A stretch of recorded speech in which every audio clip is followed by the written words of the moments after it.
Hello everyone and welcome to lesson 10.1C. I've entitled this video, Natural Resources of the Andes and Mid-Latitude Countries.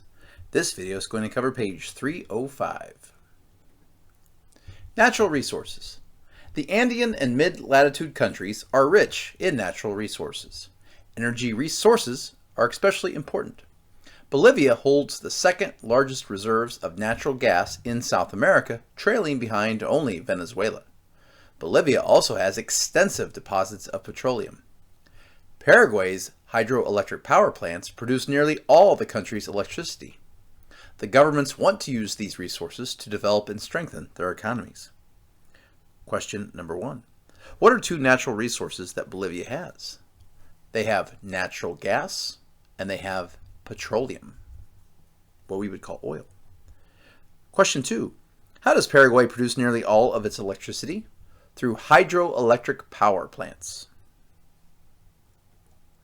Minerals and metals.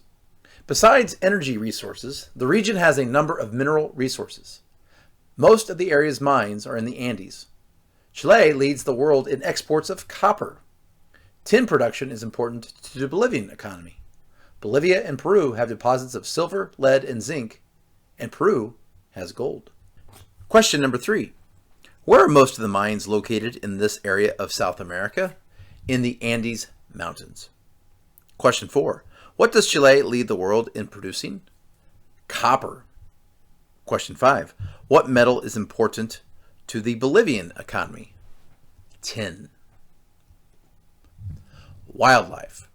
The region's varied geography and climate support a variety of wildlife, including many species of birds and butterflies.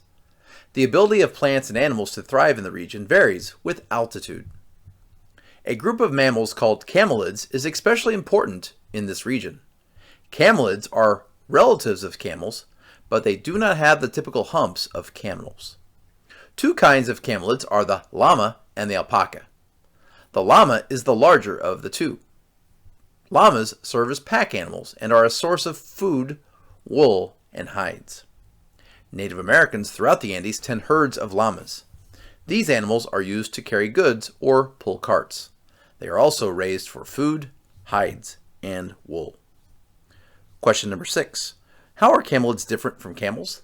They do not have the typical hump or humps that camels have. Question 7. How are llamas important to this area of South America? Well, number 1, they serve as pack animals, so they help carry things. They're also, number 2, a source of food, number 3, a source of wool, and number 4, a source of hides. So they can also, for 5, they can carry goods, pull carts, and once again, they can even be raised, as we mentioned, for food, hides, and wool.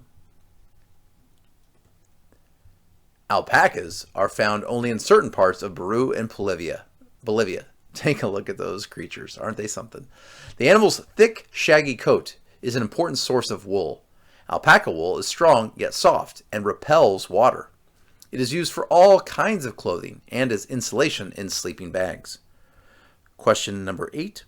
Why are alpacas an important animal resource?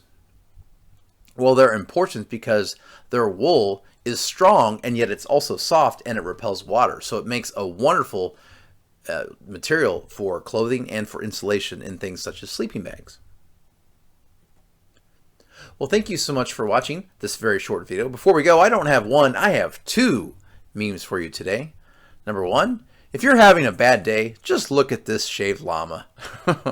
And secondly, I thought the world was coming to an end when the llama kissed me, but it was just the alpaca lips. Thanks again for watching and have a great day.